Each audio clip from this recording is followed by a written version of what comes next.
अधिकतर तो बुजुर्गों को है। सावन के मौसम में, जाड़े के मौसम में, गर्मी के मौसम में शौच करना उनके लिए एक सरल काम हो जाएगा। बहुत सी शौचालय वाली योजनाएं, इसके पहले निर्मल भारत अभियान था, 4600 रुपए दिए जाते थे, मनरेगा से दिया जाता था, उसके पहले भी कई योजनाएं थी और कई लोगों ने शौचालय बनवाए। ऐसा ही एक परिवार था, चैतू का परिवार, उसके घर भी शौचालय था, लेकिन उसकी सोच में शौचालय का प्रयोग नहीं था, उसके घर वालों की सोच में शौचालय का प्रयोग नहीं था। इवन उनके घर की महिलाएं भी बाहर खुले में शौच करने जाती थी, झुंड बना के जाती थी। सास, बहू, ननद, भौजाई, बेटी, पोती सब जाती थी बाहर खुले में शौच करने। हर गांव में कुछ जुआरी होते, कुछ नशेड़ी होते, उनको हमेशा पैसे की आवश्यकता होती। उन्होंने देखा कि ये कान में, नाक में, गले में कुछ पहनी हुई है, तो एक दिन शौच करते जाते समय वो सब खींच लिया और सबका 2.5-3 लाख का गहना चला गया।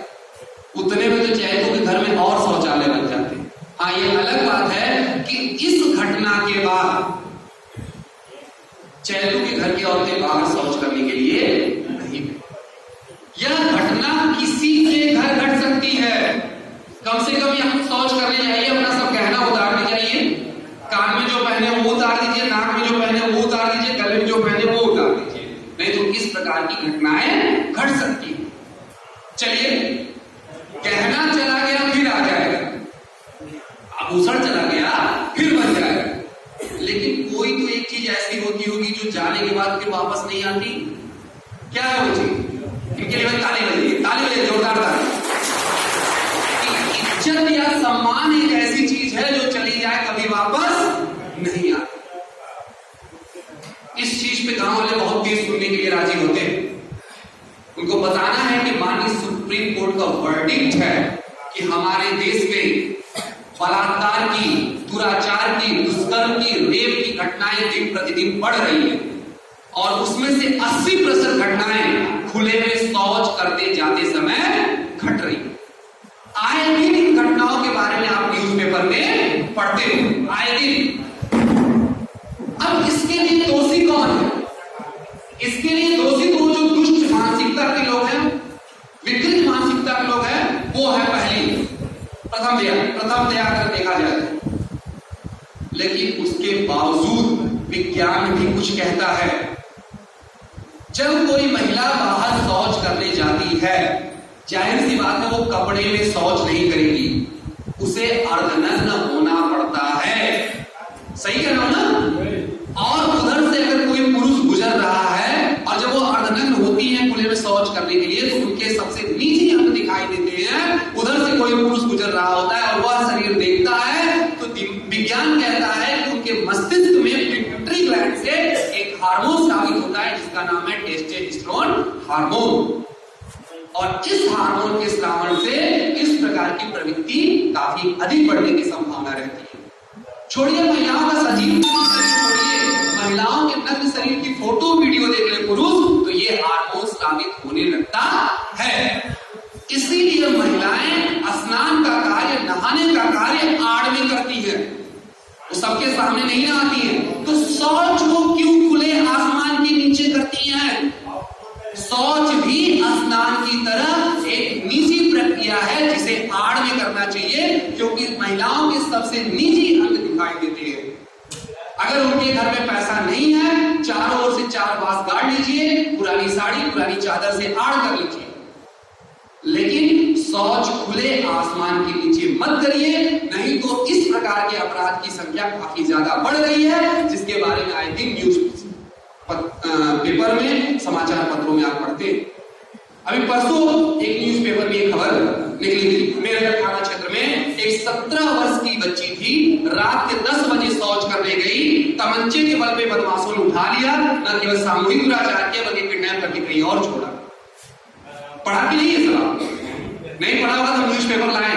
परसों के सभी न्यूज पेपर में ये न्यूज थी। 1 अक्टूबर की एक इतनी मानवीय घटना है कि आपके दिल को छू लेगी। एक 22 साल की लड़की जो बीएससी तृतीय वर्ष की छात्रा थी, 4 बहनों में सबसे छोटी थी, जिसकी शादी 3 फरवरी को तय थी। जब बात आती है तो लड़के तक डरते हैं बीएससी करने से, आर्ट स्ट्रीम से जाकर पढ़ते हैं। क्यों? क्योंकि पहला साल तो अगर हिंदी मीडियम से है तो ट्रांसलेशनों में गुजर जाता है, दूसरे तीसरे में कुछ समझ में आता है। लेकिन वह लड़की बीएससी तृतीय वर्ष की छात्रा थी, जिससे परिवार को कुछ उम्मीद थी। 3 फरवरी को उसकी शादी तय थी और बहुत तेज पढ़ने लिखने में बच्ची थी। एक पवई ला की घटना है, लेकिन दुर्भाग्य तो उसके साथ चल रहा था। और दुर्भाग्य क्या था? उसके घर में शौचालय नहीं था।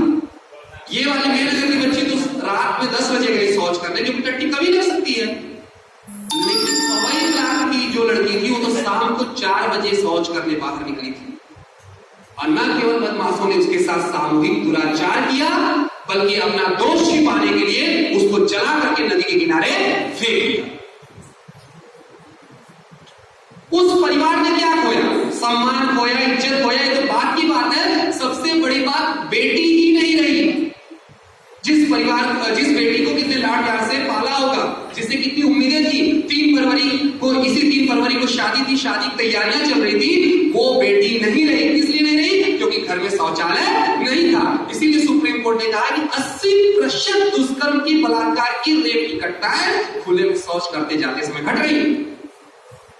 अब सोचिए, उस परिवार के लोग अगर दोषियों को सजा दिलाने की सोच रहे होंगे तो पहले पवई थाने का चक्कर लगाए होंगे। आप थाने देख लीजिए, एफआईआर कराने जाइए, देखिए कितनी तकलीफ होती है।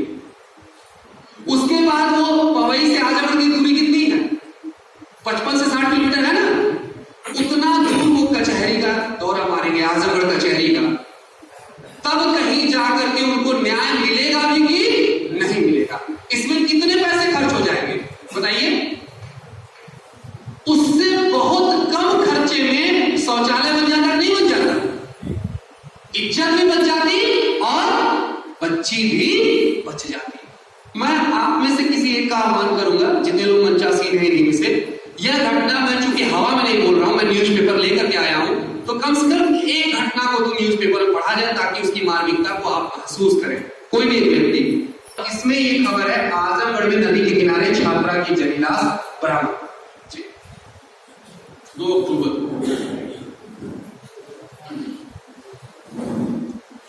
पवई थाना क्षेत्र की एक युवती सोमवार शाम घर से शौच के लिए निकली थी। बाद में शाम गांव के समीप नदी के किनारे उसकी जली हुई लाश बरामद हुई। ग्रामीण सामूहिक दुराचार के बाद युवती की हत्या की आशंका जता रहे हैं। करीब 22 वर्षीय ज्योति बीएससी तृतीय वर्ष की छात्रा थी। परिजनों का कहना है कि वह शाम लगभग 4 बजे घर से शौच के लिए निकली थी। शाम 6:30 बजे चरवाहे गांव के उत्तर तरफ स्थित मंजूसा नदी के किनारे गड्ढे में ज्योति की जली लाश देख हतप्रत रह गए। चरवाहों की सूचना पर ग्रामीणों के साथ पवई थानाध्यक्ष मनोज सिंह पुलिस फोर्स के साथ मौके पर पहुंचे। ग्रामीणों का कहना है कि जिस स्थान पर लाश मिली है उस स्थान पर करीब 1 बिस्वा क्षेत्र में घास फूस रौंदा हुआ था, जिससे ग्रामीणों ने सामूहिक दुराचार के बाद जलाकर हत्या की आशंका जताई है। परिवार को इस बारे में कुछ भी नहीं बोले। एसपी ग्रामीण नरेंद्र सिंह ने बताया कि ज्योति को अन्यत्र जलाकर मारने के बाद लाश को नदी के पास लाकर फेंका गया है। जहां लाश मिली वहां से लगभग 200 मीटर दूरी पर उसका घर है। उन्होंने सामूहिक दुराचार की बात से इनकार किया। मृत ज्योति 5 बहनों में चौथे नंबर पर थी। एक भाई है जो सबसे छोटा, उसके पिता खेती करते हैं, परिवार का भरण पोषण करते हैं। परिवारजनों ने ज्योति की शादी तय कर दी थी। शादी की तिथि 3 फरवरी निर्धारित थी। परिजनों का कहना है कि उसकी किसी से कोई रंजिश नहीं है। तो पढ़ा आपने। ऐसी दूसरी न्यूज भी है जो भी परसों की घटना घटी है कि वह लड़की शौच करने रात के 10 बजे गई। 17 वर्ष की लड़की थी। अच्छा ये बताइए, टट्टी करने का कोई समय फिक्स है? टट्टी तो कभी भी लग सकती है। वह भी गई, अगर शौचालय होता तो बाहर नहीं जाती ना।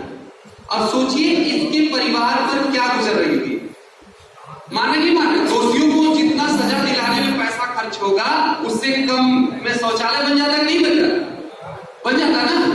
अच्छा ये बताइए, यह घटना, इस प्रकार की जो घटना है, क्या भाग्य विधाता ने पवई इलाके के लिए लिखा है हमेशा? इस प्रकार की घटना क्या केवल पवई में होगी? आजमगढ़ जिले में कहीं नहीं हो सकती है? ताबरपुर में नहीं हो सकती है? कहीं भी ये घटना घट सकती है। तो क्या किया जाए कि इस प्रकार की घटना ना घटे? एक शौचालय का निर्माण। क्योंकि खुले में शौच करते जाते समय कम से कम ये घटना नहीं घटे। चलिए, बहुत सी खोजें हमारे समाज में ऐसी हुई है जिससे हमारा काम आसान हुआ। जैसे चाकू की खोज। चाकू से हम क्या करते हैं? चाकू की खोज से क्या फायदा हुआ? सब्जी काट लेते हैं, फल काट लेते हैं, जरूरत पड़े घास काट लेते हैं। लेकिन मनुष्य इसका दुरुपयोग भी करने लगा और क्या काटने लगा? गला भी इसी से काट। एक ऐसी खोज है मोबाइल की खोज, एंड्रॉइड मोबाइल की खोज। सोचिए वो चिट्ठी वाला समय, वह अंतर्देशीय वाला समय, जब घटनाएं घट जाती थी तब हमको आपको पता चलता था कि इस प्रकार की कोई घटना घटी। आजकल संदेश क्या है? सेकंड भर में संदेश लोगों तक पहुंच जाता है। इस एंड्रॉइड मोबाइल का कमाल ये, पैसे ट्रांसफर हो जाते हैं, है कि नहीं? पैसा भी तुरंत ट्रांसफर हो जाता है, पढ़ाई लिखाई हो जाती है, ट्रेन हवाई टिकट बुक हो जाता है, बहुत सारी व्हाट्सएप है, तमाम सोशल साइट से बहुत सारी सूचनाओं का आदान प्रदान हो रहा है। तो जितना ये अच्छा है उतना ही इसका दुरुपयोग भी किया जा रहा है। यह जो एंड्रॉइड मोबाइल है इसमें हाई क्वालिटी के कैमरे लगे हुए हैं, जिससे कहीं दूर की फोटो को नजदीक करके खींचा जा सकता है कि नहीं? इसमें टेलीवाइड फंक्शन है। अब जरा ध्यान दीजिएगा, कल्पना करिएगा, हमारे घर की बहन बेटी बाहर खुले में शौच करने गई और जैसे ही वो अर्धनग्न होकर के बैठी, कोई दुष्ट मानसिकता वाला व्यक्ति जो छत पर बैठा हुआ है, पेड़ पर बैठा हुआ है, झाड़ में छुपा हुआ है और वह नंगी फोटो खींच, हमारी बहन बेटी की, हमारी पोती की वो नंगी फोटो खींच दे और खींच करके उसको इंटरनेट पर, व्हाट्सएप पे, फेसबुक पे डाल दे, वह परिवार कहीं मुंह दिखाने लायक रहेगा?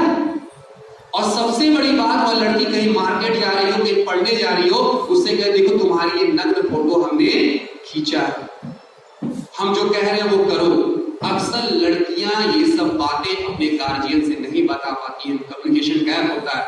पता तब चलता है जब वह गर्भवती हो जाती है और परिवार कहीं मुंह दिखाने लायक रहा।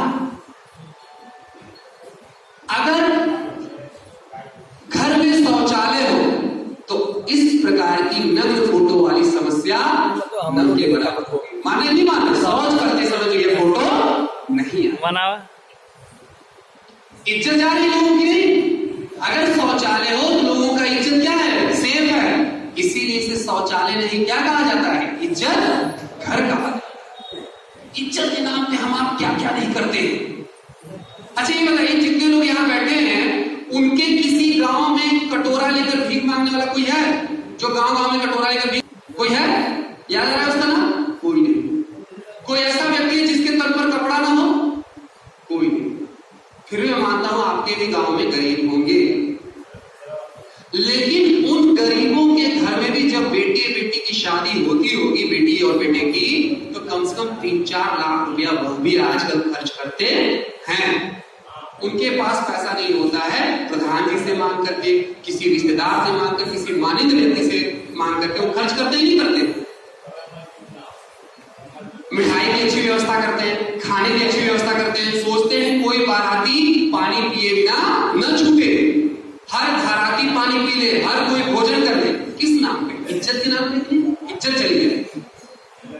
इवन जो बेटे की शादी करते हैं, इज्जत के नाम पे दूल्हे की जो गाड़ी होती है, बड़ी सी कार होती है, स्विफ्ट डिजायर, 4000-5000 उसका भाड़ा होता है कि नहीं? 2000-3000 मान लेता है उसको सजाने के लिए। वही जाती है दूल्हे को लेकर के और उधर से वही क्या लेकर आती है? दुल्हन। और किस नाम पे? इज्जत के नाम पे। और दुल्हन उतरती है उसी गाड़ी से, उसका पैर जमीन पर नहीं पड़ता। कहां पड़ता है? दौरी पर। घूंघट ओढ़े उसका पैर कहां पड़ता है? दौरी पर। और बगल में कौन खड़ी होती है? सास। कोई मेरी पतोहू को टोलिया नहीं दे। दौरी पर पैर रखते रखते वो बहू घर में प्रवेश करती है, लोटा मारती है, चावल मारती है, लक्ष्मी घर में आ गई। कोहबर में मुंह दिखाई की रस्म होती है, तो पैसा देकर के देवी का मुंह देखते हैं और फिर दाल की पूड़ी खिलाई जाती है। बड़ी गजब दाल की पूड़ी होती है। और दाल की पूड़ी खाए है तो कुछ होगा ना भाई। शाम को जब शौच लगी तो वही बहू जिसका सुबह चेहरा नहीं देख पा रहे थे लोग, कहां? सड़क पर, नहर पर, खेत। यानी जो